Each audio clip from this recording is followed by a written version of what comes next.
Buenos días a todos y a todas. Gracias a Besalios por la invitación. Me da mucho gusto estar aquí con ustedes porque creo que es precisamente deben ser ustedes profesionales interesados en lo mismo que a mí me interesa, que son los trastornos del neurodesarrollo, ¿verdad? Y pues como tal, vamos a hablar un poquito de un tema que desde mi punto de vista, pues es sumamente relevante. Ya me presentó la licenciada Liliana y pues nada más decirles, yo trabajo en la UNAM, específicamente en la FES Iztacala. Mi desempeño ha sido en el posgrado. Y bueno, vamos a entrar en tema. Voy a darles primero una breve introducción para que veamos dónde estamos ubicados en esto del estudio desde el punto de vista de la neuropsicología de los trastornos del neurodesarrollo. Una autora muy conocida en el área, ¿verdad?, que ha actualizado su libro de evaluación neuropsicológica infantil, define a la neuropsicología infantil como una subespecialidad, porque déjenme decirles que la neuropsicología nace como una neuropsicología del adulto y es muy reciente la aplicación de esta rama del conocimiento al estudio de los trastornos en la etapa infantil. Muy reciente me refiero con relación a cómo se da la evolución de las ciencias y su aplicación clínica, ¿no? Podemos decir unos 50 años. Y entonces, esta subespecialidad, la clínica infantil, pues está relacionada, le interesa la relación cerebro-conducta, ¿sí? Pero ya no en adultos, sino en niños y adolescentes, en diferentes problemas que suceden en esta etapa, como cuál, los pacientes con lesión o enfermedad cerebral, ya sea conocida, documentada o con sospecha, los trastornos del neurodesarrollo y, de acuerdo con la autora, trastornos del aprendizaje y otros trastornos congénitos o adquiridos que afectan el desarrollo cerebral y su función. Esta sería la definición general, no es mía, es de Baron, pero enseguida voy a aclarar un poquito esto. Entonces, aclarando un poco el panorama, la neuropsicología clínica infantil, la que decíamos que está abocada hacia niños y adolescentes, se dirige a tres grandes grupos de poblaciones con dificultades. Una, las secuelas del daño cerebral adquirido. Y me voy a centrar mucho de lo que pasa en la edad escolar porque creo que así como estuvo anunciado, pues nosotros estamos interesados en esa etapa en particular, ¿no? Primaria, secundaria, preescolar. No, pues ya no puedo. Por ¿Cómo ahí ves hay mejores? micrófono abierto. Muy bien. Bueno, decíamos que el daño cerebral en cualquier etapa de la vida puede causar un deterioro. Y en niños, en algunos lamentables casos, sucede un daño cerebral y como consecuencia de ese daño cerebral, los niños sufren algún retroceso en su desarrollo, un estancamiento, ¿sí? O una pérdida selectiva de algunas funciones. ¿Cómo qué? Como que niño o niña ya sabía hablar y como consecuencia de un daño cerebral pierde su capacidad de hacerlo. Este es un grupo, digamos, de patologías que estudia la neuropsicología. Bueno, otro es que estudiamos, aunque son los menos, es el daño cerebral congénito. El daño cerebral congénito son las anomalías estructurales y funcionales que sufre el cerebro durante la etapa gestacional o la etapa perinatal, es decir, el niño nace con estas anomalías, ahorita también las vamos a describir. Y otro grupo muy amplio son los llamados trastornos del neurodesarrollo, que es a los que nos vamos a dedicar el día de hoy. Solo les quise poner el panorama porque a veces se tienden a confundir estos grupos poblacionales. La neuropsicología entonces atiende a todos ellos, pero el día de hoy vamos a hablar específicamente del neurodesarrollo. Con relación a lo que llamábamos, a lo que mencionamos que son las malformaciones congénitas, estas se refieren a anomalías que ocurren durante la gestación y durante la gestación podemos hablar de tres amplias etapas. defectos en el cierre del tubo neural, defectos en la proliferación y diferenciación celular y defectos en la migración. Los defectos en cierre del tubo neural dan anomalías pues muy severas, ¿no? Como hemos escuchado hablar de la anencefalia, o sea, crecer sin encéfalo o la atelencefalia, en que los hemisferios cerebrales no se desarrollan, o los cefaloceles. Es decir, son anomalías muy severas, muchas de ellas, estas sobre todo, algunas de ellas incompatibles con la vida en el largo plazo, ¿sí? Otras tienen que ver con la médula espinal. Y hay otros efectos en los que sí tenemos ya una participación los neuropsicólogos, que sería el defecto en la proliferación y diferenciación celular, que dan origen a algo que se conoce como microcefalia y macrocefalia. Pero estas anomalías cursan con, digamos, discapacidad intelectual muy severa, ¿sí? Hay otros defectos que por eso quise ponerles esto para que vean, entre más temprana es la anomalía, es más severa. Los defectos en el cierre del tubo neural dan anomalías muy severas, mientras que los de proliferación y diferenciación dan otro tipo de anomalías que sí son compatibles con la vida. Y las anomalías que ocurren más tardíamente, es decir, a partir del quinto mes de gestación, también pueden dar origen a algunas anomalías como la agiria o falta de giros, paquigiria y heterotopias. Aunque estos nombres son complejos, no les pido que se los memoricen. Quisiera que se centraran en que los defectos en la migración que ocurren a partir del quinto mes de gestación dan lugar a algo que se conoce como heterotopias, porque esto me va a ayudar a explicar por qué llamamos trastornos del neurodesarrollo a lo que vamos a revisar. Bien, decíamos que las malformaciones congénitas, o sea, las que son severas, algunas son de origen genético y son compatibles con la vida, pero la mayoría de los pacientes presentan síntomas y signos de la enfermedad desde los primeros días de vida, siendo muy frecuente la epilepsia y la discapacidad intelectual. Esto es lo más frecuente, epilepsia y discapacidad intelectual. Les dije que de las etapas que les hablé nos íbamos a quedar en aquellas que tienen que ver con los defectos en la migración. Y dentro de los defectos en la migración les hablé de la agiria. Estos ocurren a partir del quinto mes de gestación, que es cuando empieza esta etapa de desarrollo del cerebro. De las más severas sería la agiria, como se ve en esta imagen, la imagen A, que no se desarrollan los giros en la corteza cerebral.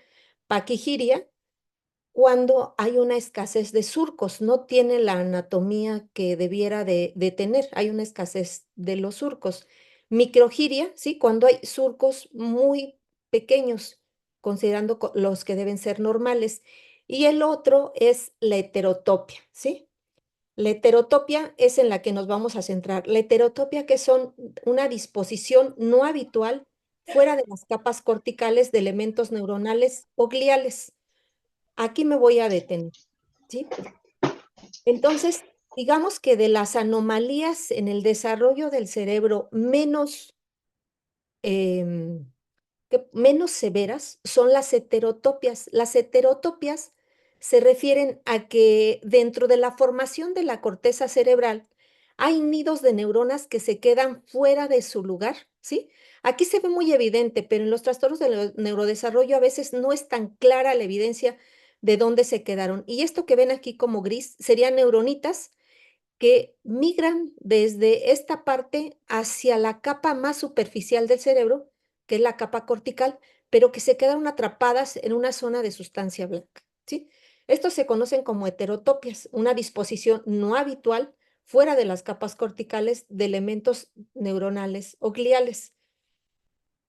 En lo demás no voy a seguir haciendo mucho énfasis porque les decía, todas estas anomalías sí las vemos, pero tienen que ver con problemas de discapacidad intelectual muy severa, ¿sí? Pero las heterotopias no, las heterotopias se consideran una causa de esto que ahora les llamamos trastornos del neurodesarrollo y que no tienen una manifestación neurológica muy, digamos, muy discapacitante, ¿no? Pero cuyas manifestaciones se empiezan a notar precisamente en las etapas en las que deben de desarrollar ciertas funciones. Voy a seguir haciendo entonces alusión a esto y con este término y este concepto es con el que quisiera que se quede. Bueno, entonces, perdón la brevedad, pero no es hablar solo del desarrollo, sino hablar de cuál es el origen de lo que vemos nosotros ya en las escuelas como alteraciones o como trastornos. Y bueno, dentro de las causas o factores que alteran el desarrollo o que causan estas anomalías en etapas tempranas o un poquito tardías de la vida intrauterina, se consideran algunas carenciales, como las deficiencias en vitaminas como el ácido fólico y el zinc, una malnutrición importante, la salud de la madre, el estrés, las radiaciones, el uso de rayos X, que ustedes saben que es un riesgo importante durante la gestación, químicos, algunos anticonvulsivantes como el valproato, ¿sí? Durante el primer mes, sobre todo de embarazo, incrementa el riesgo de anomalías cerebrales metabólicas, como las enfermedades como la diabetes mellitus, se han asociado con trastornos del neurodesarrollo, factores térmicos como el incremento de la temperatura corporal por fiebre, baños calientes, temazcal, sauna, son factores de riesgo, ¿sí? Infecciones intrauterinas, consumo de alcohol, tabaco, drogas. Los factores genéticos, ¿no? Las anomalías genéticas. Y otros como la edad de la madre, madres muy jóvenes o de mayor edad, y periodos intergenésicos menores a 1,5 años, el bajo nivel socioeconómico y educativo de la población. Entonces, ¿qué les quiero decir con esto? El desarrollo intrauterino es de lo más relevante y porque ahí empieza el desarrollo de lo que va a ser el ser humano, ¿no? Entonces, el origen de lo que llamamos trastornos del neurodesarrollo es ese, en la etapa gestacional, ¿sí?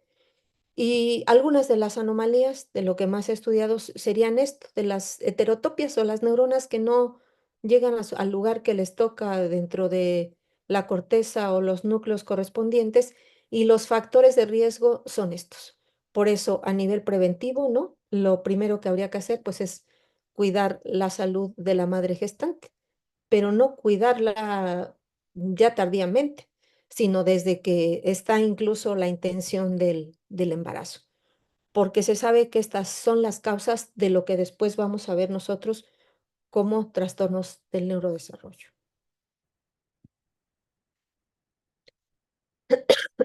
Y bueno, aquí me gusta comentarles que en otro momento, estos de lo que vamos a hablar no se les llamaba neuro con el apellido, sino solo trastornos del desarrollo, ¿sí?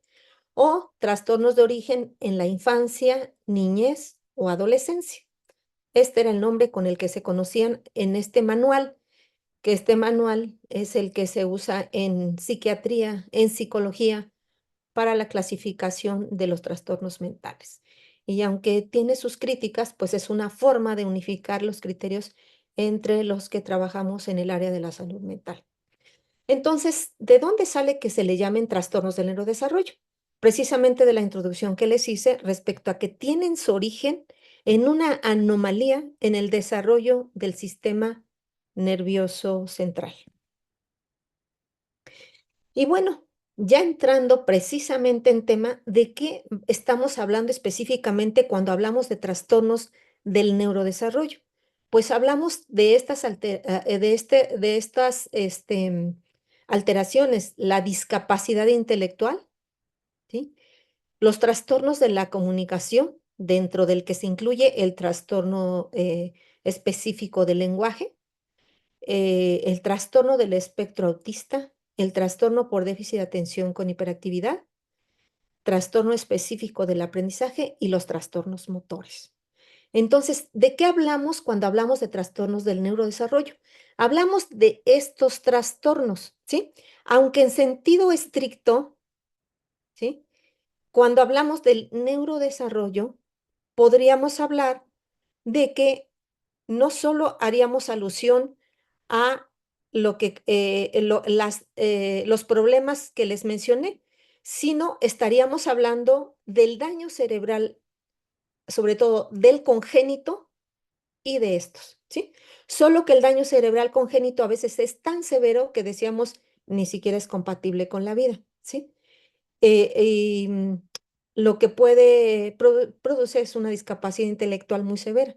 Y los trastornos del neurodesarrollo serían, entre comillas, los trastornos más sutiles del desarrollo cerebral. Más sutiles porque, lo digo entre comillas, porque algún padre que tenga un hijo con un trastorno del espectro autista, con un trastorno por déficit de atención, pues me dirá que no son sutiles, ¿no? Sin embargo, pues no son problemas médicos, ni siquiera se consideran enfermedades porque son totalmente compatibles con una vida plena si son bien atendidos. He ahí la relevancia de que se conozcan y se atiendan en el momento oportuno, ¿sí? Y bueno, ¿cómo se definen? Fíjense que hay dos definiciones. El DSM-5 dice que son un grupo de condiciones. Si ven, no dice enfermedades, patologías, condiciones, porque pues se habla de una condición particular que da una serie de manifestaciones, pero no es en sí misma una enfermedad, ¿sí? Que inicia en el periodo de desarrollo. Se manifiestan de forma temprana. Algunos, generalmente antes de la entrada a la escuela, aunque no todos, porque los que se manifiestan antes de la entrada a la escuela son los trastornos motores, el trastorno específico perdón, los trastornos de la comunicación, algunos síntomas del TDAH en ocasiones, el del espectro autista. Pero, por ejemplo, el trastorno del aprendizaje es precisamente en la edad escolar donde se empieza a manifestar. Incluso el TDAH, aunque puede tener alguna manifestación temprana, es precisamente cuando entran a la escuela primaria y requieren mantener la atención por un tiempo más prolongado que empiezan las primeras manifestaciones, ¿sí? Y dice además este manual que se caracterizan por déficits en el desarrollo y producen alteraciones en el funcionamiento personal, social, académico u ocupacional. Esto lo dice el manual diagnóstico de los trastornos mentales. Fíjense bien, estamos hablando de trastornos del neurodesarrollo y a veces tiende a pensarse, hay muchos conceptos que necesitan clarificarse, ¿no? Que los trastornos del neurodesarrollo pertenecen únicamente a la etapa infantil. ¿Y por qué si pertenecieran únicamente a la etapa infantil? Este manual nos dice, ¿sí? Que afectan el funcionamiento académico u ocupacional. Ocupacional se refiere a la vida adulta.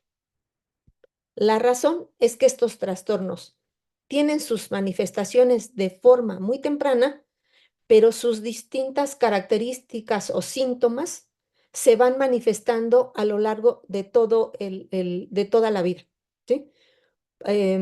Pocos trastornos son los que podemos decir que remiten totalmente. En general, los trastornos del neurodesarrollo van hasta la vida adulta, por eso causan problemas en lo académico y en lo ocupacional, sobre todo vida adulta, ¿no? Ocupacional. Bueno. Entonces decíamos que se manifiestan muy tempranamente, salvo la dislexia, que es un poco más tempranamente el TDAH. Y bueno, aquí tenemos otra definición de Jaén y nos dice que son alteraciones o retrasos, y ahorita vamos a definir esto, en el desarrollo del sistema nervioso central que se manifiestan por disfunciones cerebrales que afectan a la capacidad para el aprendizaje y la competencia social, entre otras aptitudes, impidiendo el normal desarrollo del niño y adolescente. Aquí a él le faltó y del adulto, ¿no? Porque llegan hasta la vida adulta. Algo que es importante de resaltar es que actualmente este manual y uno que es DSM-5 TR, texto revisado, pues hacen mucho énfasis no solo en lo cognitivo, en lo conductual, sino en el funcionamiento. Em, de hecho, se identifican los niveles de severidad a partir de qué tanto afecta la capacidad funcional de la persona, ¿no? Por ejemplo, en el caso de la discapacidad intelectual, hasta hace algún tiempo, pues era como muy relevante cuál es el CI de la persona. Y ya actualmente, ¿no? Actualmente es qué tan funcional es en su ambiente. Eso determina en gran medida la severidad de la alteración de acuerdo con los nuevos criterios.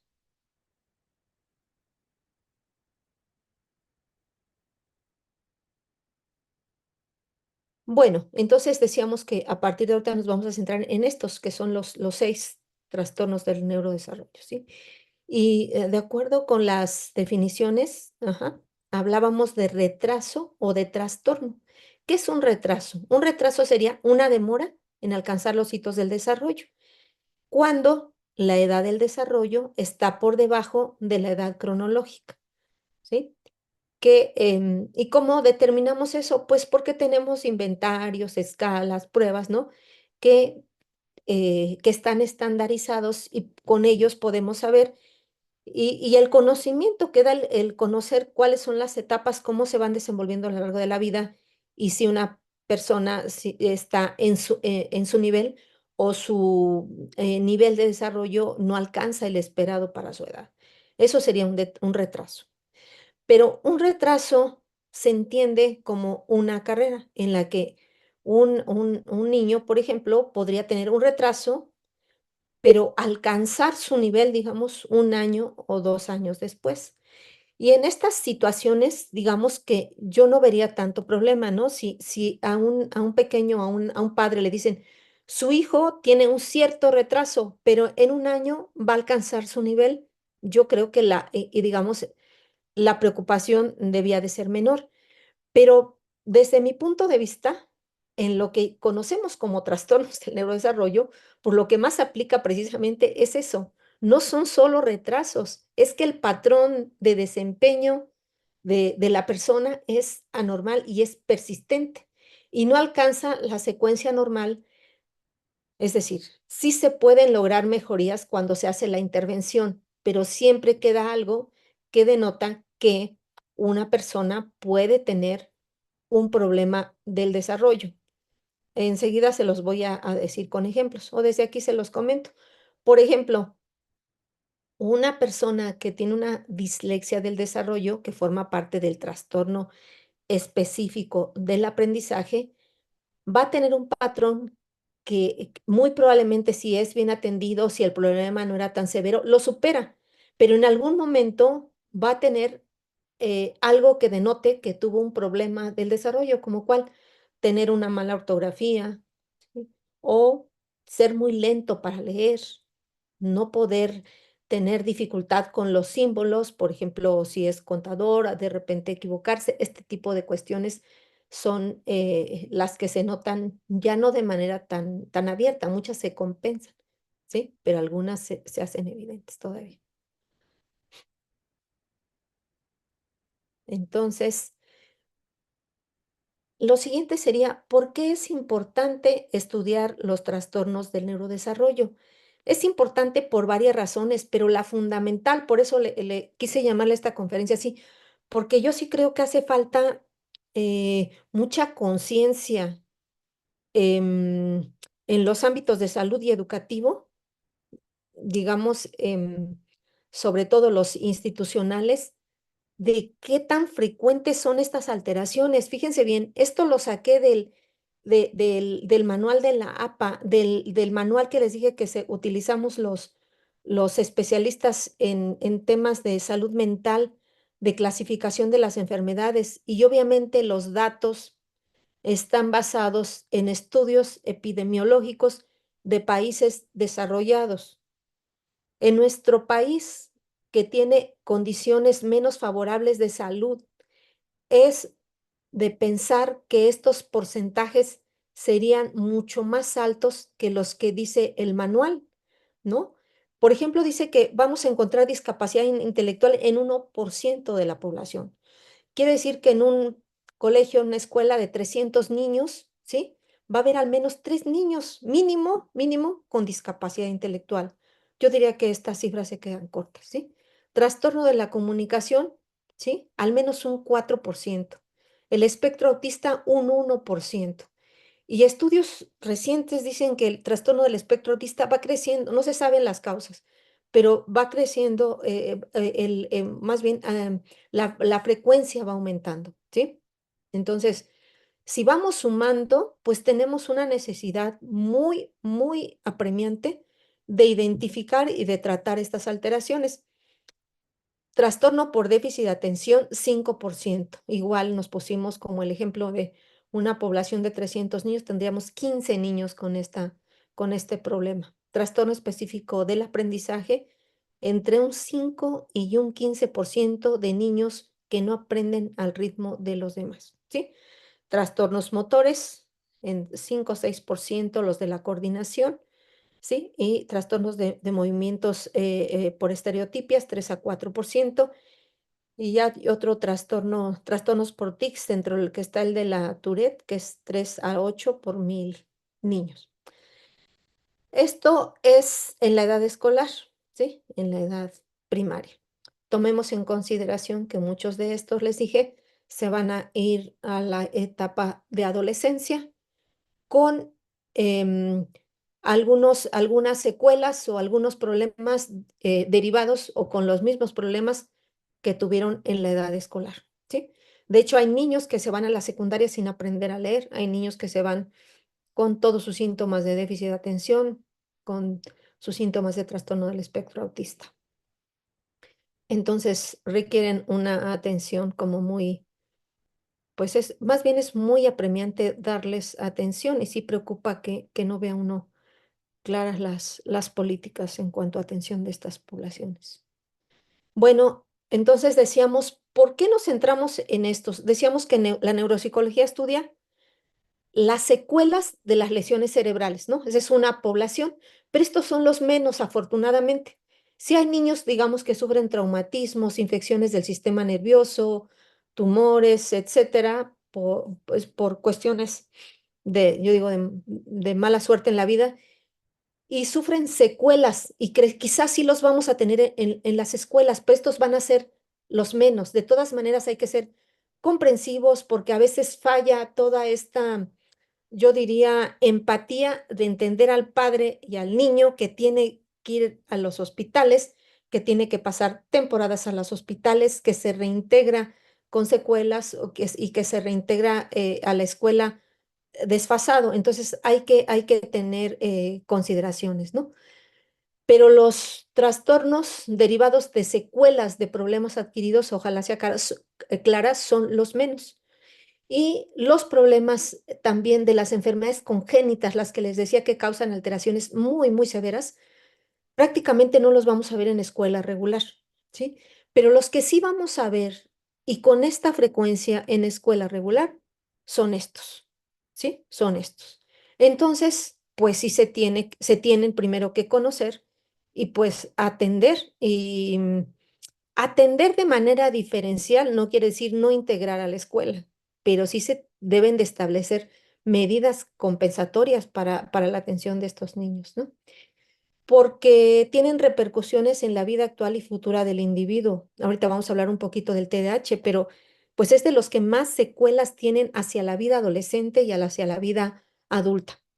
Tienen una serie de complicaciones que si no se les identifica, no se les comprende y no se les atiende, los problemas es como una bolita de nieve, ¿no? Y cada vez se van haciendo mayores. Con el trastorno del aprendizaje, lo que sucede muchas veces es que desarrollan tanta aversión a la escuela que interrumpen sus estudios, ¿sí? Entonces, por eso hay que atenderlos y hay que estudiarlos para comprenderlos mejor porque sabemos ya ahorita con lo que les dije que el apellido Neuro deriva de que estamos asumiendo que hay una anomalía en el desarrollo cerebral que los condiciona, pero se comprenden relativamente.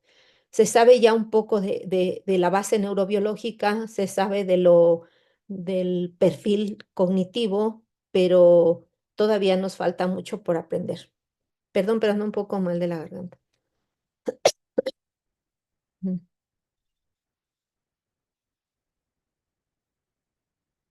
Bien, entonces vamos a hablar de algunas características que nos van a hacer identificar mejor los trastornos del neurodesarrollo. Miren, los trastornos del neurodesarrollo, ¿sí?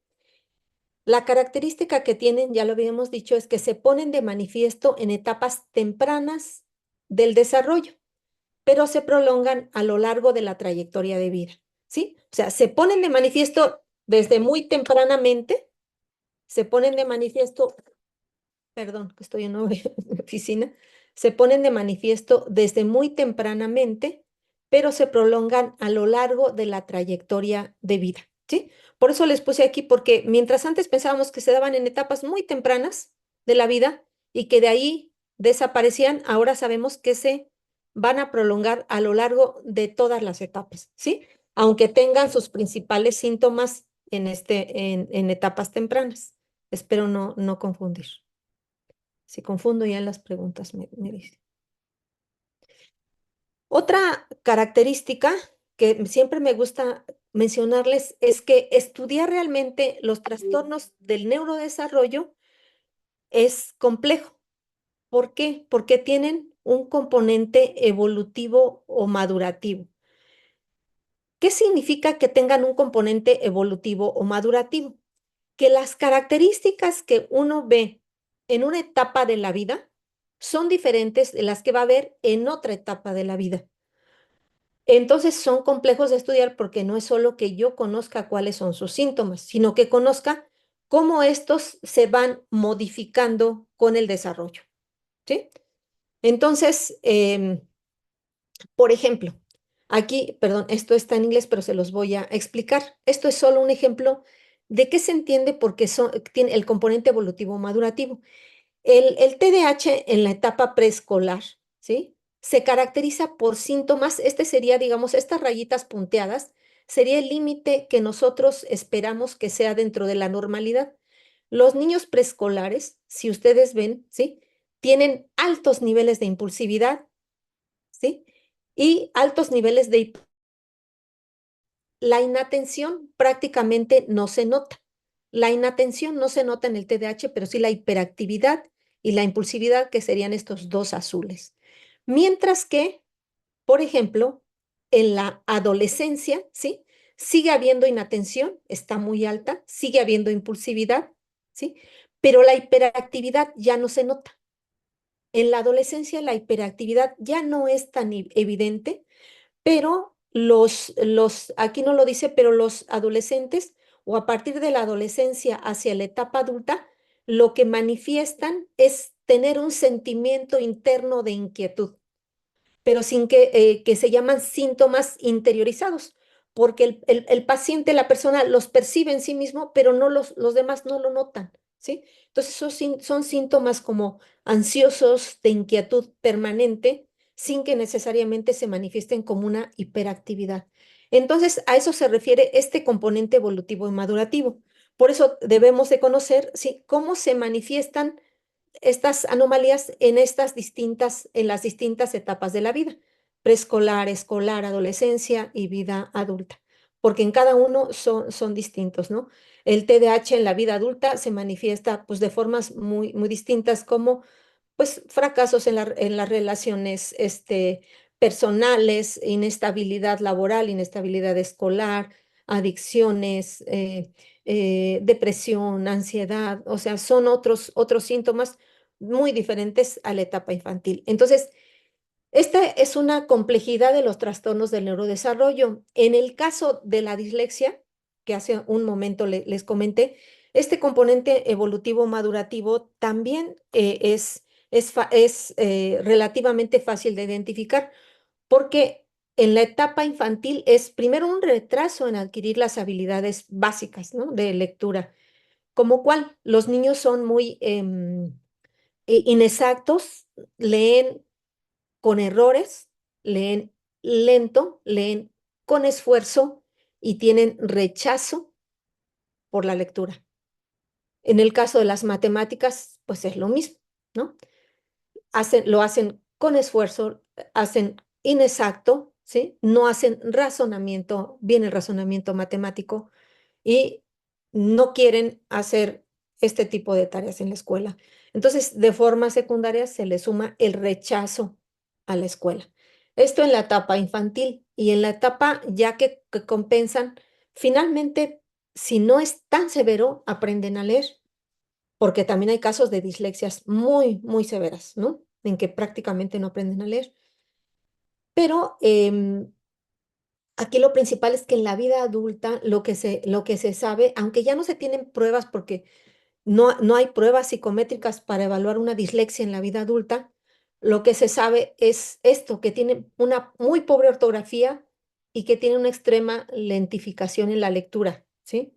Que no se nota si no están bajo reloj, ¿no? Pero ya para actividades que les requieran cierta velocidad como en la prepa, no sé, leer un examen o terminar un examen, pues lo van a terminar con el doble de tiempo que sus compañeros. Entonces, a esto se refiere este componente evolutivo.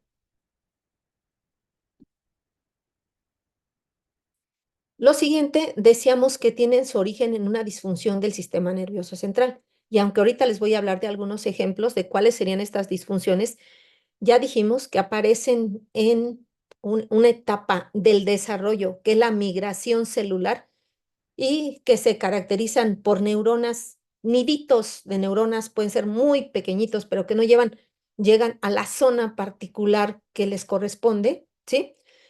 Ese sería el origen, pero esto es identificable con los métodos actuales de diagnóstico. No, esto se sabe en estudios, ¿no? En investigaciones donde se estudian sobre todo los cerebros de adultos con dislexia, ¿sí? Pero no es una técnica de diagnóstico. Primero, son muy caras, ¿sí? Y siguiente, no hay un biomarcador, es decir, parece una contradicción, porque estoy afirmando que tienen su origen en una disfunción del sistema nervioso, pero no los usamos como un biomarcador, es decir, no es como la diabetes, que es más de 100, no, más de 100 o entre 100 y no sé qué es prediabetes, más de ciento tantos es diabetes. No, esto no existe para los trastornos del neurodesarrollo.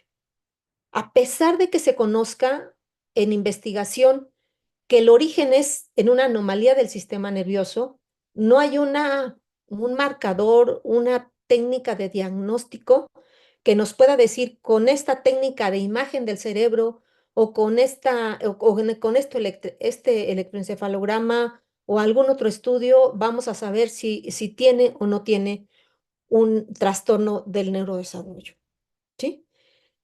Entonces, no hay un marcador, por lo tanto, el diagnóstico es clínico. ¿Qué quiere decir? Pues que precisamente los que nos dedicamos a el área, ¿no? Psicólogos, psicopedagogos, neuropsicólogos, somos a quienes toca hacer este diagnóstico, ¿sí?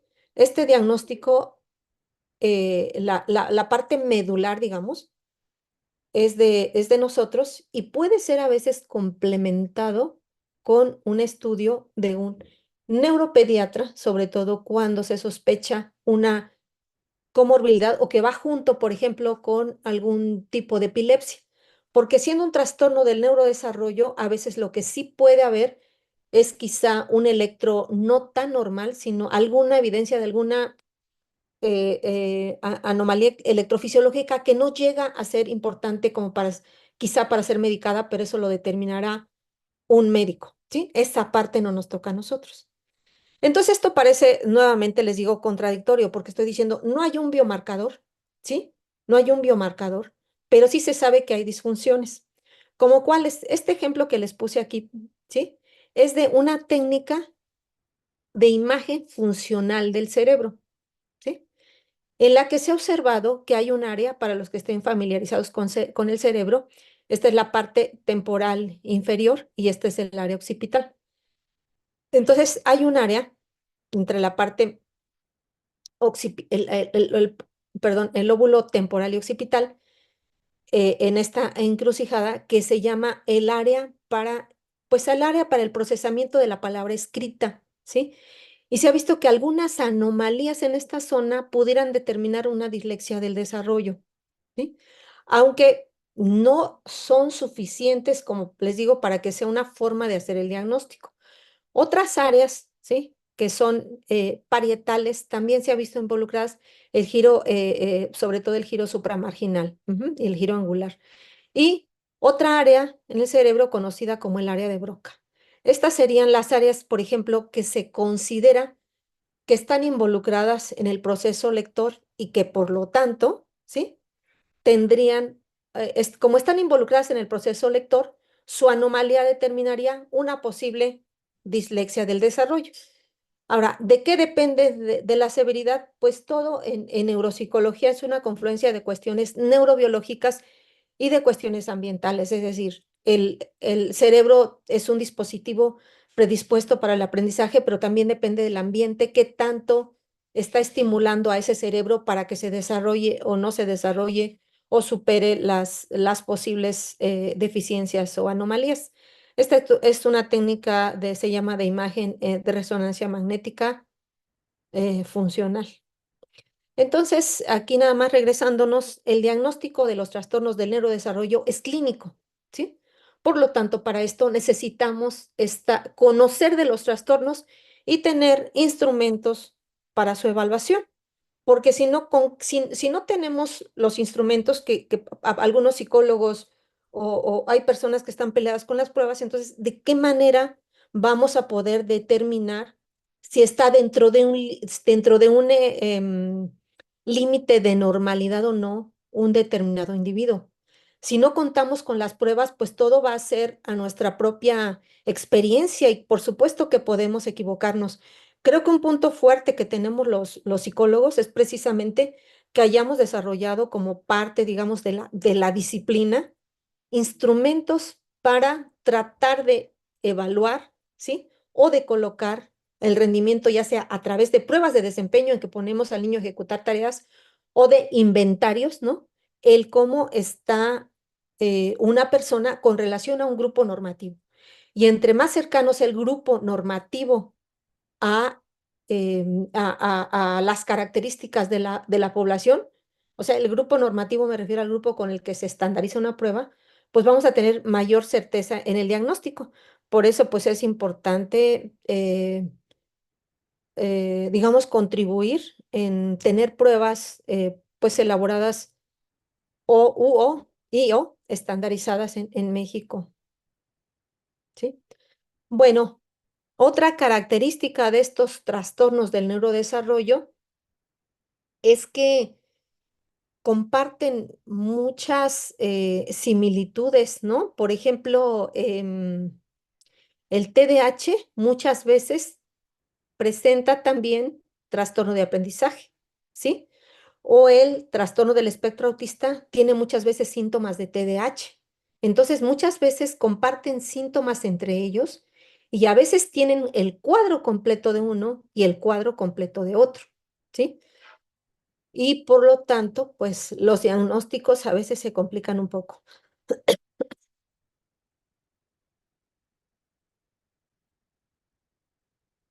Otra cuestión que lleva a una dificultad en el diagnóstico es que algunos síntomas de estos trastornos se observan en la población normal.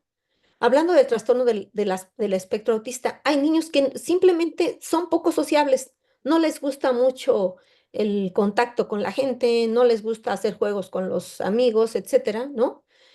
Entonces, a veces cuesta trabajo diferenciar esta parte de de la socialización o en el caso de la hiperactividad del TDAH, pues los niños son inquietos, ¿no? Los niños en general son inquietos. Entonces, a veces no podemos diferenciar qué tanto es normal lo que estamos observando o qué tanto ya se trata de un trastorno. Y ahorita lo que les voy a dar es algunos tips. Entonces, pero su delimitación entre si es, a veces, si entra dentro de la normalidad o ya se trata de un trastorno, no es tan sencillo. Bueno, ¿qué es lo que nos puede ayudar a determinar un trastorno del neurodesarrollo. Uno sería que haya conductas, aparición de conductas en edades inapropiadas, ¿sí? Em, como Buenos días. una, por allí tenemos un micrófono abierto. La aparición de conductas en edades inapropiadas.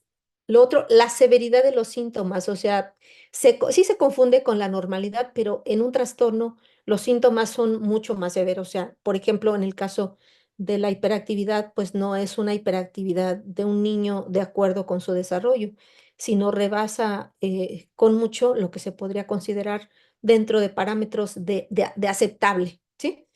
Lo otro es que no son circunstanciales.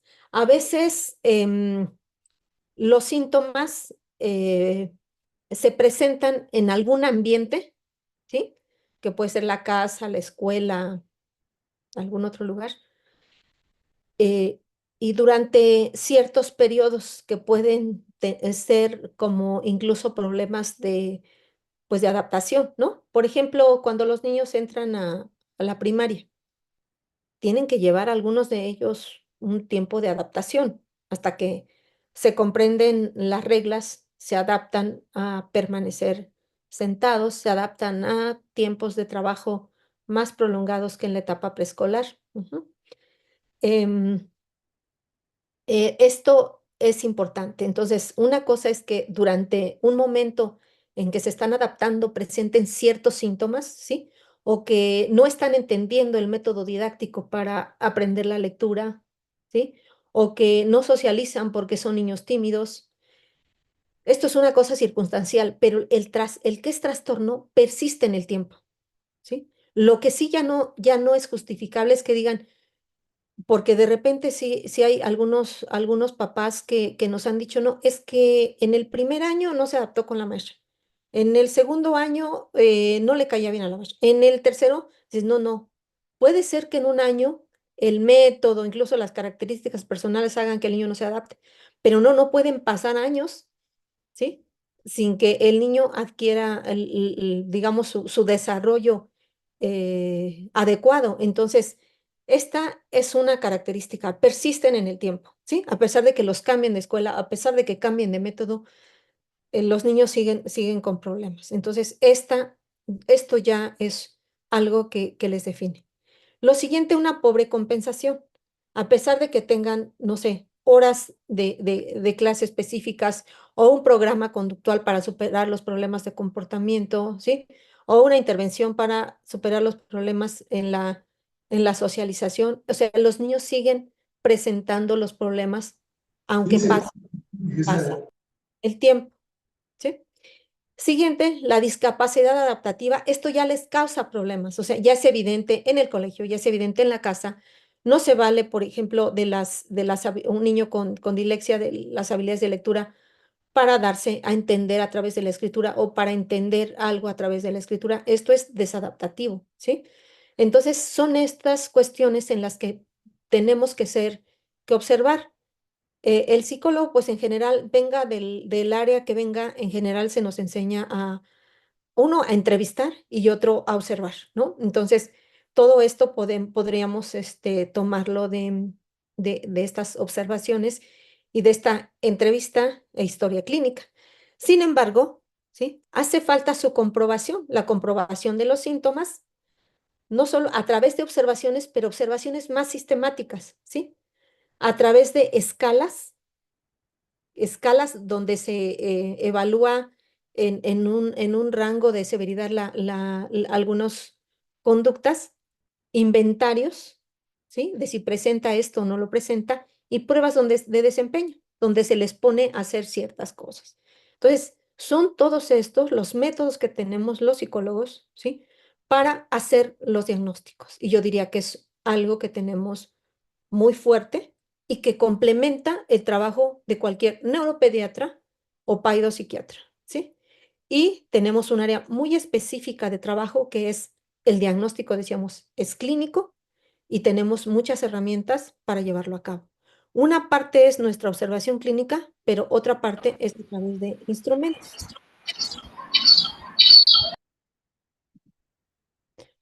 Esto lo puse nada más a manera de ejemplo, el trastorno específico con deficiencias en la lectura, ¿sí? Se caracteriza por una lectura inexacta, lenta y con esfuerzo, y una dificultad en comprender el significado de lo que se lee. A la primera parte, que es leer lento, inexacto y con esfuerzo, se llama dislexia del desarrollo, ¿sí? No al problema de la comprensión, porque la comprensión implica otras funciones, sino nada más a esta dificultad que tienen muchos de nuestros niños de leer en el tiempo conveniente, ¿no? Que es último año de preescolar o primer año de primaria. Entonces, les cuesta mucho trabajo, muchas veces adivinan las palabras y leen de forma inexacta, ¿sí?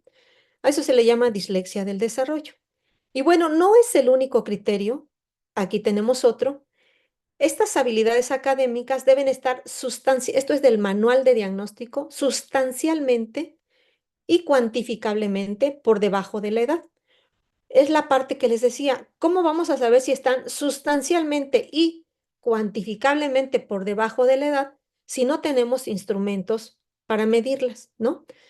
Y nos dice el propio manual, esto no es mío, que esto debe ser a través de instrumentos estandarizados y la evaluación clínica. Es decir, no está quitando valor a la evaluación clínica, pero está diciendo que también debemos utilizar instrumentos estandarizados, ¿no?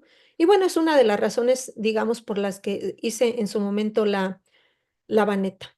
Entonces, este ejemplo del trastorno del aprendizaje, ¿sí? Lo quise hacer para que vean cómo se tiene, más bien cuáles son más o menos los criterios que se tiene que hacer para evaluar y la dificultad que hay en su diagnóstico. El trastorno del aprendizaje pues inicia durante los años escolares, ¿sí? Pero como aquí mismo lo dice, puede no ser totalmente manifiesto hasta que las demandas para aquellas habilidades académicas excedan los límites de las capacidades de un individuo.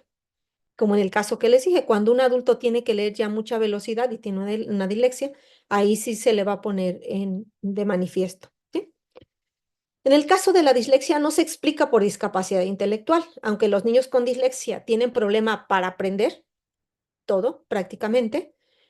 En el caso específico de la dislexia, esta no tiene que ver con discapacidad intelectual, es un problema específico y eso lo hace muy interesante, porque un niño con una capacidad intelectual normal que hace que se desempeñe bien en su ambiente cotidiano, que sea muy inteligente, incluso para otras cosas, no puede leer. Eso es precisamente lo que nos interesa, ¿no?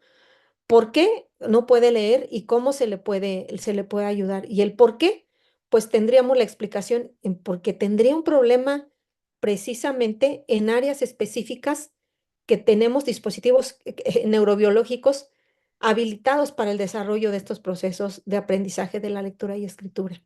En el caso de la dislexia, pues no se debe tampoco a problemas de agudeza visual o auditiva ni a otro trastorno mental o neurológico, ¿sí?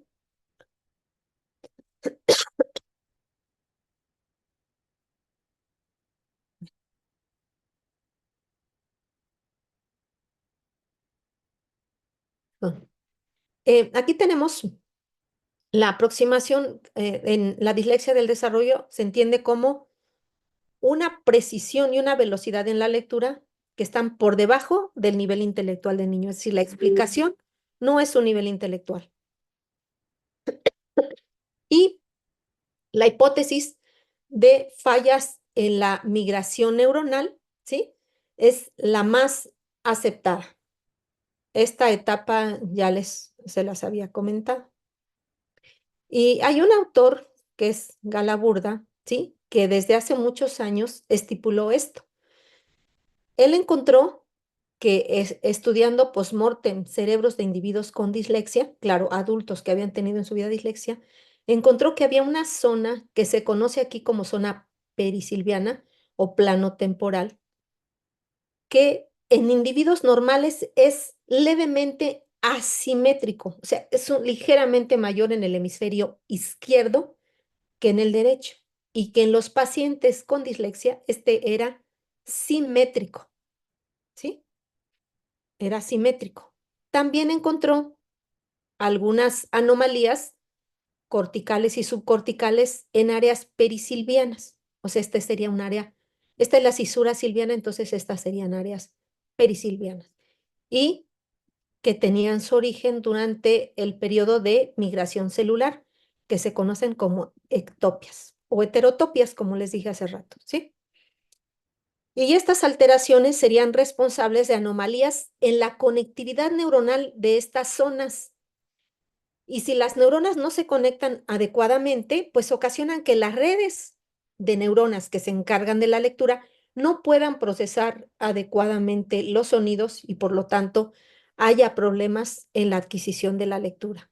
Se los estoy diciendo de forma rápida, pero porque lo que pretendo no es otra cosa, sino darles un ejemplo de cómo desde hace años se ha investigado y se ha determinado que sí hay anomalías que determinan estos problemas del desarrollo, ¿no? Entonces, que no debemos negarnos a esto y debemos entender, pues, a los niños como que están, digamos, porque muchas veces se les etiqueta como que, o los papás de los que se quejan con uno es que todos los maestros dicen que no le pone ganas, que no quiere. No, no es que no quiera, es que no puede. Entonces hay que buscar estrategias para enseñarle de otra forma, ¿no? Perdón, estas son las zonas que manifiesta Galaburda donde encuentra anomalías, ¿sí? En el desarrollo del cerebro, en el hemisferio izquierdo, ¿sí? Y estos serían precisamente estos niditos de neuronas, si ustedes ven aquí, aquí se ve una capa de, estas son neuronas, una capa de neurona, y se ve como un nido que salió de su lugar, ¿sí? Entonces, estas pequeñas anomalías serían las responsables desde este punto de vista de lo que vemos en la dislexia del desarrollo.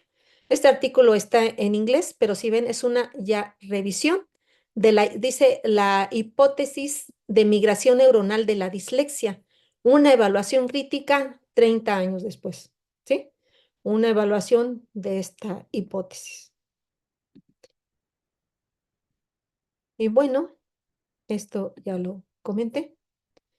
Y hay algunos estudios de imagen funcional, que estos son, que han encontrado que mientras el niño con dislexia cuando está leyendo tiene una activación que se llama hiper porque se activa demasiado un área frontal, que esta área es conocida como el área de Broca, ¿sí?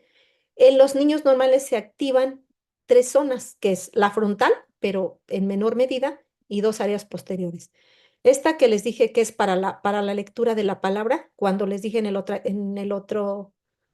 otra imagen que era el área temporal y occipital, y esta área angular y supramarginal, que es temporoparietal. Entonces, estas serán las áreas relacionadas con la lectura y serían, digamos, de lo que se conoce hasta el momento, porque pues en esto de la ciencia no se da nada por sentado, todo se mueve, pero son las principales hipótesis de por qué los niños no pueden leer. ¿Sí? Y bueno, creo que hasta aquí es solo un ejemplo, ¿no? De uno de los trastornos más frecuentes en la edad escolar. En el caso del TDAH, también se han encontrado anomalías en áreas distintas de las que obviamente se encuentran en la lectura, pero que sí dan pie a la explicación de de estas anomalías, ¿no? Y bueno, voy a dejar de compartir para dar pie a las preguntas. Perfecto, muchas gracias, doctora. Estamos por aquí leyendo algunas preguntas. Bueno, sobre todo preguntan, sí, se grabó este evento, el cual vamos a compartirles el video para que puedan repasarlo o aquellas personas que nos pueden acompañar lo puedan ver. Y había una pregunta específica. Walter Roland decía que si con ejercicios específicos se puede mejorar un trastorno del neurodesarrollo. Sí, sí, sí, sí se puede, ¿no? Nada más que es complejo y muy particular. Primero hay que ver cuáles son, pues lo que se hace es todo el estudio cognitivo, conductual, emocional, ¿sí? Porque pues son varias esferas las que hay que abordar. En el caso del trastorno específico del aprendizaje, actualmente se conoce ya, hay una hipótesis sobre todo con mucha evidencia, ¿no? De que en la mayoría de los casos, no en todos, pero en la mayoría, habría un problema en procesar los sonidos del habla y en entender que las palabras están compuestas por sonidos individuales. A la hipótesis se le ha llamado del procesamiento fonológico. ¿Sí? Entonces, los niños no pueden, por ejemplo, no saben que la palabra mamá está compuesta por 4 sonidos individuales que son a. Y empezar a entrenarlos en estos sonidos sería el primer paso, ¿no? Y después por la relación con los grafemas o con las letras. Pero esto es para algunos niños, la mayoría, ¿no? En algunos casos. Pero hay otros niños que sí tendrían problemas de memoria de trabajo o de procesamiento o de la percepción visual. Entonces habría que trabajar en percepción visual, ¿sí? En memoria de trabajo. Hay también algunos otros niños cuyo problema fundamental es un problema atencional. Entonces hay que lograr en primera instancia que el niño atienda durante un cierto periodo de tiempo. Entonces, sí hay algunas generalidades, digamos, para atender los trastornos del neurodesarrollo, pero hay que atender también la particularidad de cada caso, ¿sí? También no es lo mismo atender un niño con TDAH o con dislexia del desarrollo con un nivel intelectual muy alto que con un nivel intelectual, digamos, pues un tanto limitado, una desviación estándar por debajo del promedio, porque los recursos cognitivos adicionales que tiene son menores, ¿no? O un niño que ya ha desarrollado un problema emocional, entonces es muy variable, muy variable. Perfecto. También nos preguntan por acá, se trata de los niños que tienen dificultad para pronunciar la R o la doble R. Dice, estamos hablando de un problema de comunicación y en el área de la lectura. ¿Es correcto? Y si es así, ¿qué test debería de utilizar para evaluar el grado de esas dificultades o para descartar algún otro trastorno? Sí, mira, no me dijiste la edad del niño, ¿no? Pero en general la R es de los últimos fonemas que se aprenden. Nosotros diferenciamos en 2 niveles. Hay problemas que son del lenguaje y problemas del habla, o en este caso de la articulación. En este caso que me refieres, muy probablemente estamos hablando de un problema solo de articulación. Es decir, el niño percibe el sonido, ¿sí? Y lo que no puede es articularlo. Entonces, hay libritos con múltiples ejercicios, ¿no? Para lo que se conoce como dislalias, que hacen que por aproximaciones, por ejercicios del aparato fonoarticulador, se vaya aproximando hasta dar con el sonido apropiado. Digamos que este sería si solo se limita a esto, este sería un problema entre comillas menor y puede ser de origen periférico, es decir, por su aparato articulador o de origen central, hablando de sistema nervioso. Pero otros diferenciamos lo que sería habla, ese sería del habla, y el lenguaje se referiría ya al nivel fonológico, que el niño no hace una adecuada diferenciación de los fonemas del habla, ¿sí? No que no puede articular el sonido, que sería distinto. Perfecto. Preguntan aquí también, dice Paulina, como psicólogos solo apoyamos en la evaluación, pero no damos un diagnóstico de TDN, de trastornos del desarrollo. Dice, y para evaluar TDN tenemos que tener alguna especialidad o podemos ser psicólogos generales. Mira, es que pues sería como muy arrogante decir que solo el neuropsicólogo, porque estaríamos dejando fuera a muchos niños, ¿no? Y muchas veces, por ejemplo, lo que yo les digo a mis alumnos, o sea, van a estudiar trastornos adquiridos, que decíamos son los de consecuencia de una lesión cerebral, los van a estudiar, pero van a vivir de los trastornos de neurodesarrollo. ¿Por qué? Porque son tan frecuentes que son la causa principal de consulta para psicólogos, para psicopedagogos, para neuropsicólogos. Y entonces, pues a lo que estamos obligados es a tratar de conocer más de ellos para tratar de dar mejores soluciones, ¿no? Pero yo diría que con las herramientas adecuadas, pues sí se puede llegar y conociendo el desarrollo, pues a dar un diagnóstico de este tipo, ¿no? Y cuando se tenga duda, pues recurrir a una interconsulta con algún especialista. Se repite, algunas personas están preguntando sobre recomendaciones. ¿Qué baterías o pruebas neuropsicológicas o pruebas recomienda para la evaluación de TND? Bueno, es que también es es muy variado. Por ejemplo, ¿qué les puedo decir? En el caso de del trastorno del aprendizaje, pues por eso elaboramos la baneta, ¿no? Aunque la baneta se tiene que, para el caso del trastorno del aprendizaje, se tendría que complementar con una prueba de rendimiento intelectual, porque decíamos que la dislexia del desarrollo no se debe a un problema intelectual general, ¿no? Y para el caso por ejemplo, de la discapacidad, obviamente se tiene que evaluar el aprendizaje y la baneta sirve para el trastorno del aprendizaje, digamos, venga de donde venga, sea específico, como en la dislexia, o sea, consecuencia de una discapacidad intelectual. Entonces, en ese caso también se ocuparía. Pero para una discapacidad, pues claro, una prueba de rendimiento intelectual, las escalas Wechsler, yo no estoy para nada peleada con las pruebas, ¿no? Y pruebas de funcionalidad, ¿no? Por ejemplo, em, el SENA, el ABAS, ¿no? Son buenos instrumentos para los trastornos del neurodesarrollo. El, el BRIEF, que también son escalas buenas, principalmente. Perfecto. Y ya por último, porque ya estamos casi para cerrar, hay muchas preguntas que yo creo que algunas muy específicas que a lo mejor en un momento dado podemos compartirse la doctora y que a lo mejor pueda hacerles algunas recomendaciones ya muy específicas, pero bueno, hay una pregunta que dice, ¿qué institución educativa recomienda, doctora, para la especialización o la maestría en neuropsicología? Pues me voy a ver mal, pero pues la UNAM. La UNAM. Perfecto. Y más, digo, a lo mejor no todos estaban desde el inicio, pero hablábamos que, bueno, la doctora justo es responsable en la FES Iztacala, ¿no? De la maestría en neuropsicología. Perfecto. Y la maestría realmente se imparte en la FES Zaragoza, en la FES Iztacala y en la Facultad de Psicología. Hacemos procesos de ingreso en común, ¿no? Y de ahí repartimos a los alumnos en las tres entidades, pero se lleva con algunas diferencias, pero se lleva más o menos el mismo programa. Solo la FES Iztacala, digamos que está un poquito más especializada en la neuropsicología infantil.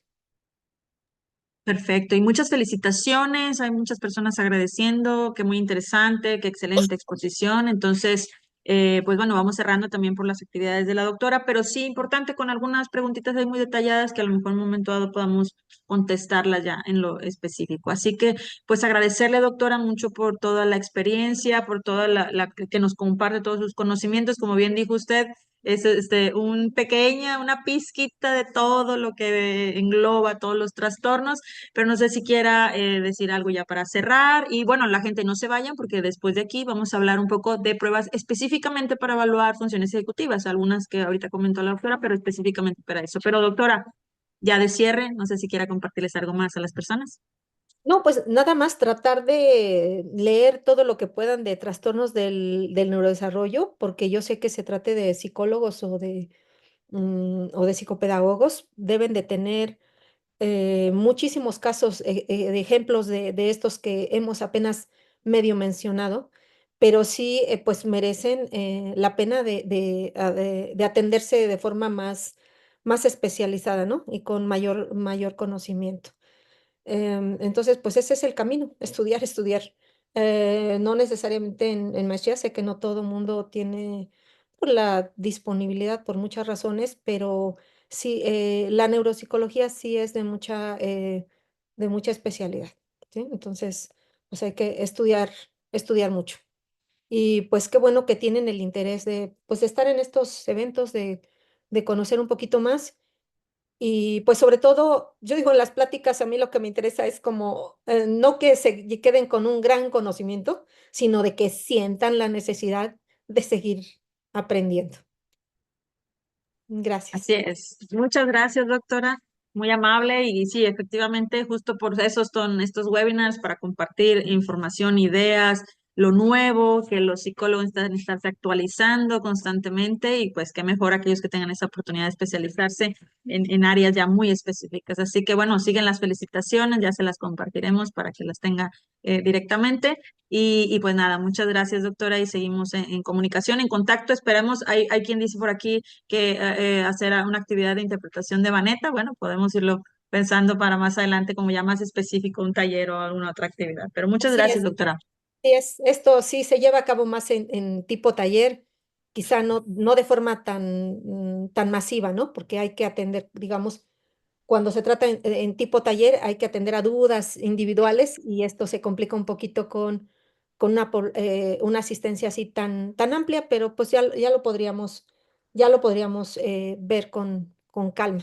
Y bueno, Claro y que se quedan con Liliana que les va a hablar de estas novedades en pruebas psicológicas y mucho gusto en haber estado con ustedes. Gracias a Besalios y yo me salgo de la plataforma. muchas gracias, doctora. Fuerte abrazo, que esté muy bien y seguimos a sus órdenes. Gracias, hasta luego. Bye. Gracias.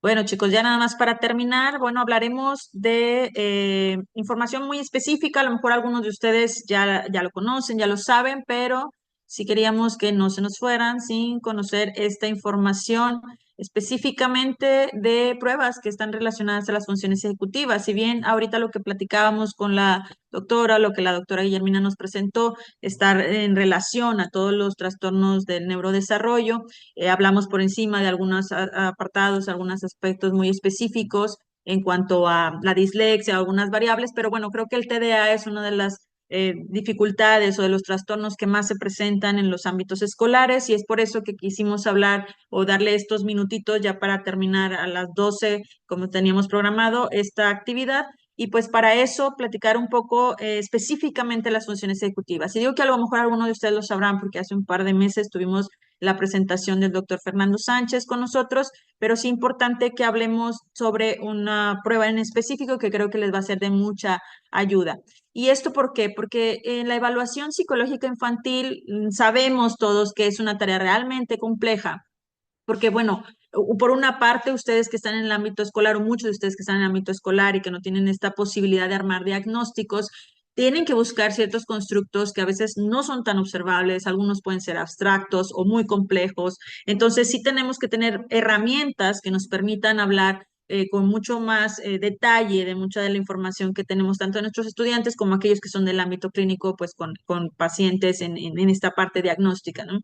Tenemos que tener mucha evidencia científica, a veces las prácticas no son las más adecuadas y por eso tenemos que hacer una mejora en esto y también la tecnología es algo que nos está ayudando mucho, pero para eso pues está todo un proceso de desarrollo que ahorita más adelante vamos a hablar. Pero sí es importante entender que las etapas de las que estamos hablando el día de hoy, que son niños y adolescentes, pues son etapas que están en constante desarrollo y que eso hace que vayan cambiando muchos de los síntomas, posiblemente muchos de los signos que vamos observando, y por eso es importante tener instrumentos que nos permitan medir de manera evolutiva las diferentes etapas.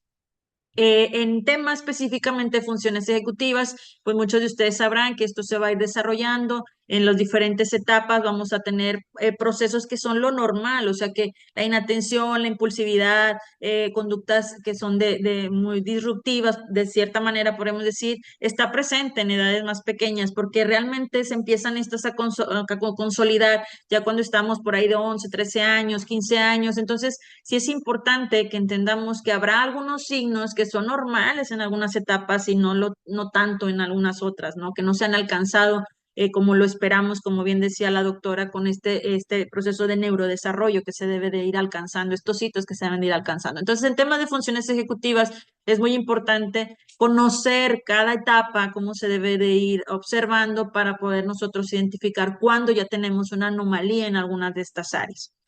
¿Cuáles son esos componentes que están relacionados con las funciones ejecutivas? Muchos de ustedes lo sabrán, pero para aquellos que no los tienen tan claro, estos serían los componentes que tienen que ver desde la planificación, la organización, la resolución de problemas, el razonamiento, pero algo muy importante que es donde nosotros pudiéramos tener mayor dificultad es en los temas de autorregulación.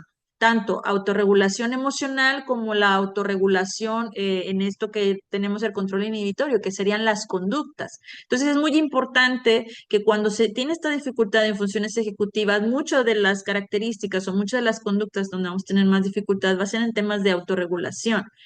Por eso los temas de control atencional, estos temas están muy presentes en estas interferencias y bueno, de ahí obviamente tenemos otras áreas como lo es memoria de trabajo, como la flexibilidad, que en algunas, por eso ahorita algunas de las preguntas de ustedes es, bueno, ¿cómo observamos diferentes diagnósticos? Es porque, por ejemplo, si hablamos de autismo, en donde la flexibilidad es una de las características que puede estar presente, pues está el tema que está presente en las funciones ejecutivas también. Entonces ahí es donde nosotros tenemos que hacer buenos diagnósticos para entender precisamente si esta estimulación que pudiéramos hacer de funciones ejecutivas pudiera ayudar en la mejora de estas características que pueden estar presentes por el o no el trastorno que pueda tener previamente diagnosticado este paciente. Entonces encontramos aquí los temas de fluidez, de procesamiento temporal, de iniciativa, todas estas variables están relacionadas en lo que son las funciones ejecutivas. Por eso es importante tomar en cuenta esto. Obviamente, cuando nosotros hablamos de funciones ejecutivas, lo primero que pensamos es en TDA. Y entonces, algo importante es que tenemos pruebas que están diseñadas específicamente para trabajar TDA. Y entonces nos podemos encontrar pruebas como el CSAT, que es para trabajar atención sostenida, o el D2R, que muchos de ustedes lo pueden utilizar, o pruebas como Wisconsin, o pruebas como Anillas, que trabajan mucho más otras variables que tienen que ver con controles inhibitorios o la planeación, la organización. Entonces es importante que entendamos que hay pruebas muy específicas para estas variables y luego también tenemos otro tipo de cuestionarios que son los listados de síntomas. Cuando hablamos de listados de síntomas, hay algunos que ustedes conocerán, por ejemplo, como el TDA-5, que en su versión en inglés es el ADHD-5, donde son listados de síntomas que son tomados desde el DSM-5 en este caso, y nos habla para poder hacer como un checklist, para hacer un listado de síntomas de lo que está presente y lo que no. Entonces, como estas características, por ejemplo, tenemos una prueba que es el TDAH, el cual es una prueba muy nueva en donde vemos justamente estas características y la prueba se engloba o se vincula totalmente hacia el DSM-5-TR y nos habla de cómo está presente o no, o la cantidad de riesgo que puede estar presente para hablar de un diagnóstico de TDA. La prueba de Conners, que también muchos de ustedes conocerán, pero importante es que todo esto está relacionado específicamente a TDA. Y por otra parte, tenemos instrumentos que están relacionados a las funciones ejecutivas. Por ejemplo, si hablamos de cuestionarios, tenemos, ahorita los mencionó la doctora Guille, tenemos los BRIEF, tanto el de preescolar como el 2, como está por salir en la versión adulto también. Y entonces, hasta el momento, hemos trabajado de manera separada. Hemos tenido pruebas que son específicamente para ver funciones ejecutivas, inclusive ustedes conocerán BANFES, BAMPES, ¿no? Y por otra parte tenemos pruebas específicamente para trabajar TDA. Entonces, ¿qué sucede? Ahorita que yo les mencionaba el tema de la tecnología y cómo las evidencias y los estudios han ido avanzando, se ha lanzado, y eso es una novedad que justo queríamos compartirles, una prueba que engloba o incluye estas dos áreas, y eso es importante y es de donde vamos a hablar el día de hoy. Tenemos que la prueba se llama Atento, ¿sí? Entonces es un cuestionario para evaluar funciones ejecutivas y lo que sería identificar los riesgos de poder tener un diagnóstico de TDAH. Entonces aquí tenemos a los autores, Fernando Sánchez y María Solar, que como les digo, hace un par de meses estuvieron acá en México hablándonos con mucho más detalle de Atento, los que tuvieron esta posibilidad de verlos en persona, escuchar o estar en los talleres, podrán haber visto toda la información que nos va a ofrecer este instrumento.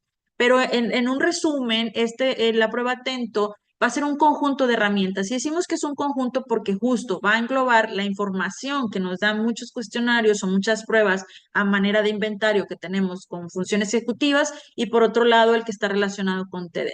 Entonces vamos a tener 5 cuadernillos, los cuales podemos aplicar de manera aislada o podemos aplicarlos en conjunto. A lo mejor algunos de ustedes conocerán las pruebas como SENA, en donde tenemos esta posibilidad de trabajar de una manera multi informática, ¿no? De muchos informantes ofreciéndonos la información. Pero bueno, esta prueba vamos a trabajar de los 3 a los 18 años.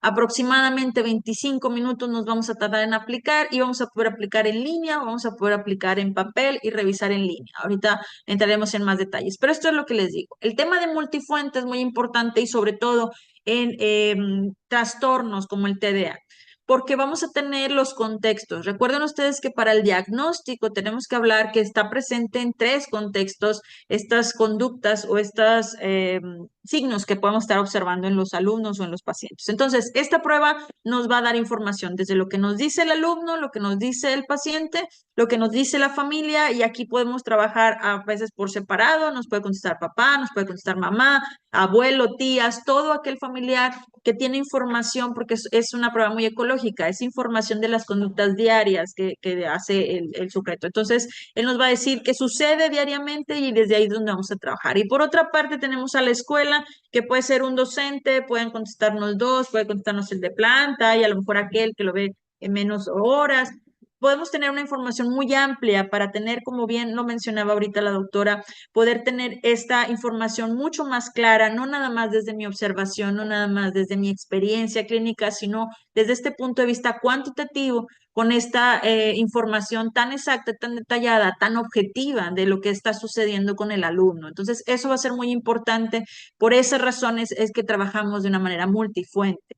Y algo también importante es que hablábamos ahorita de los procesos evolutivos. Entonces necesitamos instrumentos que puedan tener esta relación desde las primeras etapas hasta, como ahorita mencionábamos, cuando ya se empiezan a consolidar todas las habilidades de las funciones ejecutivas. Entonces, tenemos información que va a tener esa continuidad de 3 a 6 años y luego vamos a tener las preguntas que están relacionadas con los chicos desde los 6 a los 18. Aquí estamos hablando desde primaria, secundaria e inclusive nivel de preparatoria. Los cuestionarios van a estar divididos, como lo mencionábamos ahorita, por las edades. Entonces, vamos a tener que los niños más pequeñitos no van a poder contestar la prueba, eso solamente vamos a tener la información desde los papás y desde la escuela. Eso va a ser muy importante, ¿sí? Entonces, aquí tenemos una división en los 6 años, cuando ya la familia o la escuela nos puede dar la información. ¿A partir de qué edad empieza a contestar el alumno? A partir de los 8 años. Solamente a partir de los 8 es que él nos puede dar información y aquí es donde tenemos un único protocolo en el cual nos va a contestar el chico desde sus 8 años hasta 18. Esto porque es importante. Ahorita que yo les hablaba de pruebas como la de ETDH, ADDH, Conners o cuando les hablaba de los BRIEF, son pruebas en donde siempre nos han dado la información un observador, un familiar, un docente, esa información siempre ha estado a manera de entrevista. Entonces, atento que viene a ayudarnos. Aquí vamos a tener una información ya directamente del paciente, del alumno, del chico. Él nos va a decir también información de qué está pasando en su día a día. Ya no nada más con una entrevista, porque a veces la entrevista nos puede quedar con algunas, vamos a decir, con algunas lagunitas, con alguna información que no tiene tanto detalle, porque puede haber partes en donde el informante puede no tener toda la información. Entonces, sí es importante que el atento nos viene a ayudar justo en esto, a que tenemos información mucho más detallada del paciente, de lo que él está viviendo, del alumno, y entonces nos permite complementar, ahora sí, la situación que él está viviendo con el complemento que ya nos decía el observador o que ya en algún momento nos había contestado con alguna otra entrevista, con alguna otra prueba. Obviamente, cuando hablamos de TDA, cuando hablamos de funciones ejecutivas, siempre es importante, ahorita también lo mencionaba la doctora, que hay que evaluar con inventarios, con esta información de entrevista y también con pruebas que ya son mucho más en la parte de ejecución, o sea, son pruebas ya mucho más de desempeño, ¿sí? Entonces, eso no podemos quitarlo de lado, pero lo importante que es que Atento nos viene a complementar esta información con lo que también nos dice el alumno. Por eso, a nivel escolar, todos los que nos acompañen, que son de algún colegio, de alguna institución educativa, esto nos va a ayudar mucho porque a lo mejor ustedes pueden decir, yo no soy neuropsicólogo, no soy experto como para aplicar un Banetta o para aplicar un ENI o para aplicar una prueba que ya es una batería para evaluar el desempeño. O a lo mejor no tengo el suficiente tiempo porque a nivel educativo no tenemos tantas horas para poderlo hacer. Ya no es esta parte clínica uno a uno donde te puedo tener varias sesiones. A lo mejor es mucho más rápida la información que yo necesito hacer. Y es justamente por eso que la prueba se lanza de esta manera para que tú como escuela puedas hacer esta aplicación, o a lo mejor tú como DIF, a lo mejor tú como institución, en donde dices, son muchos niños los que hay que evaluar, no puedo darle todo este tiempo clínico a cada uno. Bueno, puedo aplicar este tipo de instrumentos que me va a permitir, y aunque solo evalúe el niño, voy a tener información muy valiosa para ahora sí decir, con estos datos puedo obtener información para poder justificar bueno, ahora sí necesita entrar un diagnóstico completo clínico, o con esta información puedo descartar que estaba este padecimiento, descartar que una dificultad en funciones ejecutivas. Entonces, es algo mucho más rápido, ya viste que son 25 minutos lo máximo que hay que aplicar, entonces esto te va a ayudar mucho para tener información mucho más rápida, y que a lo mejor tú dices, si yo no soy experto en tema de funciones ejecutivas o de TDA, este variable me va a ayudar a poder tener esa información, y entonces ahora sí ya enviar a hacer un diagnóstico más complejo si es lo que va a necesitar el paciente, ¿no? Entonces eso es muy importante, que es lo nuevo o lo más actual que ahora vamos a estar lanzando. Entonces, a manera muy general, nada más para que veas todo lo que va a incluir, atento. Obviamente tendrá sus escalas de control, va a hablar de las inconsistencias, va a hablar de la impresión negativa, que también un chico nos puede contestar a la hora de darnos la información en el inventario. Vamos a ver las dificultades en funciones ejecutivas, desde los problemas de control atencional. Bien importante lo que te decía, la regulación conductual y la regulación emocional. Eso es muy importante para toda la parte justo del control inhibitorio. Los problemas de memoria de trabajo, vamos a ver flexibilidad, vamos a ver planificación y organización, y los procesamientos temporales. Entonces, esa parte tiene que ver con problemas de funciones ejecutivas. Luego, tenemos la parte en donde nos dice, estos déficits ya le están impactando en su vida cotidiana al paciente, y cómo le está impactando. ¿En dónde? En la familia, en la escuela o en lo social. Entonces, vemos también no nada más dónde puede haber un déficit, sino también vemos en dónde ya está impactando este déficit. Luego la prueba también nos habla, como lo mencionábamos, desde el DSM-5-TR nos va a hablar de cuáles son los síntomas de inatención o de hiperactividad e impulsividad que están presentes en el chico. Y si están presentes, entonces puede que el índice de riesgo de TDA sea mucho más alto. Por eso es que la prueba conjuga ambas áreas, ¿no? Que están relacionadas, pero que en un momento dado ya nos puede hablar de este riesgo de diagnóstico de TDA.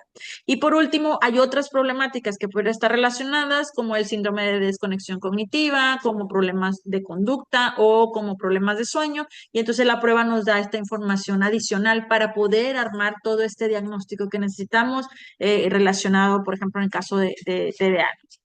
Entonces, bueno, de esta manera es importante que entendamos que la prueba obviamente va a comparar con una muestra, ¿no? Una muestra representativa, pero también la prueba va a ser una comparación de manera intrapersonal. Y eso es muy bueno, que no en todas las pruebas tenemos esta posibilidad, en donde dice, ok, el niño, estas son sus habilidades propias de atención, de flexibilidad, de memoria de trabajo, y va a hacer un análisis directamente de cuáles son estas fortalezas o estas, vamos a decir, debilidades que puede tener presente. Y entonces en el informe o en los resultados que vamos a obtener, vamos a tener lo que ya mencionábamos, esta parte estadística, donde tenemos el color verde, como muchos de ustedes conocen las pruebas que trabaja TEA, el color verde es lo normal, lo esperado, nuestra media a nivel muestra general. Tenemos, cuando salen estos otros colores, esto es estadísticamente significativo o clínicamente significativo. Por ejemplo, en este caso, estas variables serían las que relacionadas a un problema de funciones ejecutivas, el cual está en esta delgadita línea, o sea, ya está pasando una parte clínica. Bueno, ¿cuáles son estas que tendríamos que considerar? Esto desde nuestra media, desde el trabajo de lo que se ha trabajado estadísticamente, como lo mencionaba la doctora hace un momento. Pero de igual manera, la prueba nos va a dar resultados en cuanto a las puntuaciones fuertes. Por ejemplo, en este caso nos habla de estas dos variables. Nos dice que la persona, además de, bueno, tener estas dificultades, hay que considerar que lo que es flexibilidad y lo que es procesamiento temporal son fortalezas que el chico tendría que trabajar. Entonces, estadísticamente también nos habla de dónde tenemos, por ejemplo, en el ámbito escolar, siempre tenemos que saber cuáles son esos recursos con los que cuenta el alumno, y desde ahí donde tienes que trabajar o donde tienes que dar esta información al docente o a la institución para que el chico pueda adaptarse o pueda hacer estas mejoras a nivel curricular. Entonces, esto es importante porque la prueba nos da también esta información. Nos da información, como ya te decía, las áreas de impacto, o sea, si el nivel de impacto es muy alto, como en este ejemplo, ¿sí? Donde ya el chico está teniendo dificultades, no nada más en la escuela, también en la casa, en el ámbito social. Entonces, estas dificultades justo ya le están generando otros apartados que pudieran estar muy relacionados a la parte justo emocional también, donde tiene estas dificultades de integración, otras variables importantes. Y por último, lo que te decía, el índice de riesgo. El perfil nos va a hablar de un índice de riesgo de TDA, si es bajo, alto o muy alto, y nos describe, ¿no? A qué se refiere que el nivel sea muy alto. Y cuáles serían estas variables. En este caso, la inatención es la que está más presente, aunque la hiperactividad y la impulsividad también están ahí. Entonces, cuando acuérdate que nosotros en diagnóstico podemos hablar de que es un combinado o que si está más acercado a la inatención o a la hiperactividad e impulsividad. Entonces, basado en esto, es que la prueba te habla de cuál podría ser. En este caso, por ejemplo, es una presencia de combinación, o sea, están ambas presentes, ¿sí?